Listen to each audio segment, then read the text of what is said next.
आजच डाउनलोड करा आणि तुमच्या आवडत्या मालिकांचा आनंद लुटा। यमुना नदीला महापूर आला होता। जोरात पाऊस पडत होता आणि त्याच पुराच्या पाण्यातून वासुदेव भगवान श्रीकृष्णाला घेऊन निघाले। आजी, जसं देवकीने कृष्णाला यशोदेकडे पाठवलं तसं भावनाईने मला तुझ्याकडे पाठवलं सांभाळायला। आनंदी, आजी, तुला एक विचारू? विचार ना बाळा। काय ग? आजी, मला ना सगळे सोडूनच जातात। आधी आई गेली, मग आजी आणि बाबा मला सोडून गेले। आज भावनाई पण मला तुझ्याकडे सोडून गेली।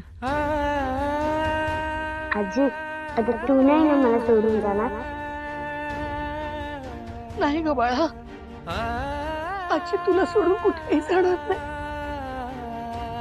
कुठेही जाणार।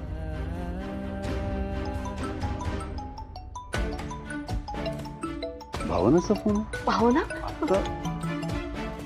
हाय भावनाई। आनंदी, हॅलो भावनाई, मी तुला खूप मिस करत होते। भावना कशी आहेस ग? काय ग बाळा, रडतेस का? आई नाही, आनंदींना बघितलं आणि मला राहवलंच नाही। आई कशात का आनंदी? मला खूप आठवण येते त्यांची। ठीक आहे ग ती। मी ठीक आहे भावनाई, तू नको माझी काळजी करू। भावना, तू कशी आहेस ग? तुला काही त्रास नाही ना तिकडे? नाही ग, नाही आई, मला काही होत नाहीये। मला सांग, आनंदी जेवल्या का? हो भावनाई, मी आताच जेवले। मला आजीने भरवलं आज। मला जेवताना तुझी खूप आठवण आली। तू खाल्लंस का? जेवलीस का काही? लग्नात सुद्धा तुझ्या घशाखाली घास उतरला नव्हता। आई नाही, मला काही त्रास होत नाहीये, तू माझी काळजी करू नकोस। हा भावना, सिद्धू कुठे आहे ग? फ्रेंडचा कॉल? त्याचाच फोन? हाय फ्रेंड, तू कसा आहेस? हाय गुंड्या, मी ठीक आहे। तू जेवलीस का? हो, मी जेवले। सॉरी गुंड्या, तुला भावना आईला सोडून तिकडे राहावं लागतंय। पण पिल्लू, तुला भावनाची कधीही आठवण आली ना तर तू फक्त मला सांग, मी लगेच तिला घेऊन तुझ्याकडे येतो। हो चालेल, थँक्यू फ्रेंड। हा, बाकी काका काकू तुम्ही कशा आहात? खरं सांगू का सिद्धू, भावना नाही म्हटल्यावर घर खायला उठलंय रे। पण आता आनंदी आहे आमच्या बरोबर, तेव्हा थोडं थोडं मन रमतंय।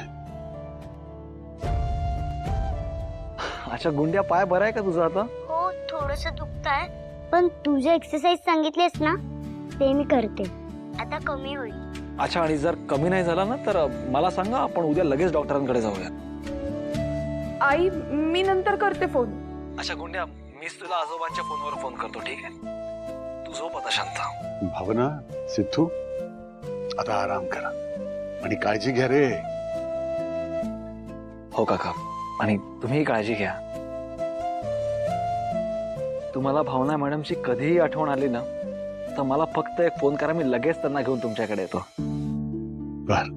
भावना, ऐक ना, तू स्वतःची काळजी घे हा, आणि काही वाटलं तर फोन कर ताबडतोब। अगदी अर्ध्या रात्री फोन केलास तरी चालेल हा। हो आई। आनंदी, आनंदी आजी आजोबांना त्रास देऊ नका आणि गुड गर्ल सारख्या वागा, आणि वेळेवर झोपा, आणि झोपताना दूध पिऊन झोपा।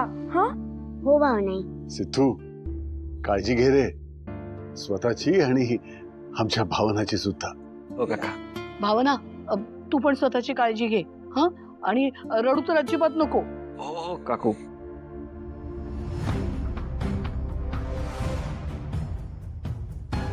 कळतंय ना तुला मी काय म्हणते? आणि हिची काळजी करू नकोस। मोठ्याने बोल ना, सिद्धू काहीतरी बोल। नाही, तुम्ही थांबा जरा, ऐक तू माझं, काय? नीट जेवत जा, स्वतःची आबाळ करू नकोस। तू जेवलीस का आता? मला काय माहिती तो काय म्हणतोय ते, आणि तू हिची काळजी करू नकोस। सिद्धिराजला आत्ताच का गरज होती फोन करायची? मला आनंदी आणि आई बाबांशी नीट बोलताही नाही आलं। हळूहळू का होईना, पण मी सुद्धा या गोड फॅमिलीचाच एक भाग झालो।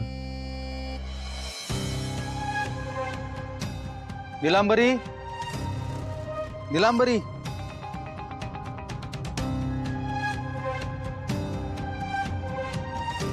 काय लिहितेस तू हे? अहो पप्पांनी उद्या पत्रकारांना घरी बोलावलंय सिद्धू आणि भावनाचं लग्न झालं म्हणून आणि त्यांच्या समोर तुम्ही काय भाषण करणार तेच लिहिते मी.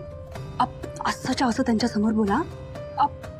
आज पूर्ण रात्र जागून प्रॅक्टिस करा म्हणजे उद्या अडखळायला होणार नाही. ठीक आहे? काय बोलते तुझं तुला तरी कळतंय का? प्रश्नच नाही. कळतंय म्हणूनच तर लिहिलं ना मी भाषण. हा नाही का मी वाचून दाखवते. तर मी आदिराज गाडे पाटील म्हणजे संपतराव गाडे पाटलांचा थोरला मुलगा. माझ्या भावाने एका सर्वसामान्य घरातल्या मुलीशी म्हणजेच भावना दळवीशी लग्न करण्याचा निर्णय घेतला. त्या निर्णयाला माझा आधीपासूनच पाठिंबा होता. जेव्हा त्याने सभेत भावनाच्या गळ्यात मंगळसूत्र घातल्याचं जाहीर केलं तेव्हाच मी ठरवलं की काहीही झालं तरी हे लग्न व्हायलाच हवं. आणि म्हणूनच मी स्वतः दळवी कुटुंबाकडे जाऊन लग्नाची बोलणी करण्यात पुढाकार घेतला. कारण भावना जरी सर्वसामान्य कुटुंबातली असली तरीही ती गाडे पाटलांची सून व्हावी असंच मला वाटत होतं. कारण माझ्या मनात श्रीमंत गरीब असा भेदभाव कधी येतच नाही. बंद कर हे वाचन. मी अजिबात हे भाषण देणार नाहीये. का? तुम्ही स्वतःहून काहीच करत नाही आणि मी पुढाकार घेऊन करते तर तिथेही नकार देताय. काय प्रॉब्लेम आहे तुमचा? प्रॉब्लेम हा आहे की यातला शब्द खोटा आहे आणि मी नाही बोलणार खोटं. मग काय करणार? पप्पांच्या तालावर गुबुगुबू असं काय बघताय माझ्याकडे? साधं खोटंही बोलता येत नाही तुम्हाला? तुमचे पप्पा पहा पावलो पावली त्या भावनाचा अपमान करतात. पण उद्या जेव्हा पत्रकार येतील त्यांच्या समोर काय सांगणार? ही गाडे पाटलांची धाकटी सून. हे का? कारण की ते हाडाचे राजकारणी आहेत.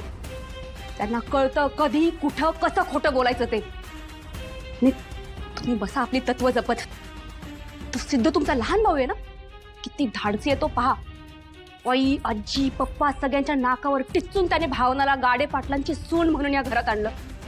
आणि तुम्ही बसा पप्पाच्या तालावर गुबुगुबू करत.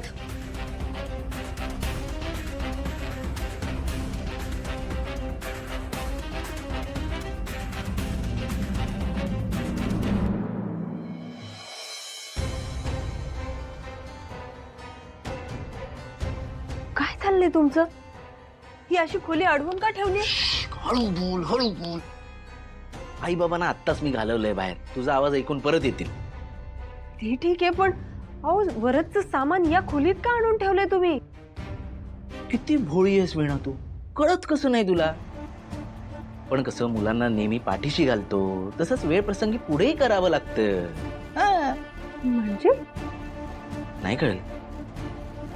देवा अशीच माणसं का माझ्या आजूबाजूला आहेत? अगं म्हणजे ही खोली आपल्याला मिळावी म्हणून मी वरदचं कारण पुढे केलंय. ही जागा जर का वरदला मिळाली तर आपल्याला सुद्धा जरा जास्त जागा मिळेल ना तिकडे. लक्ष्मी निवास लक्ष्मी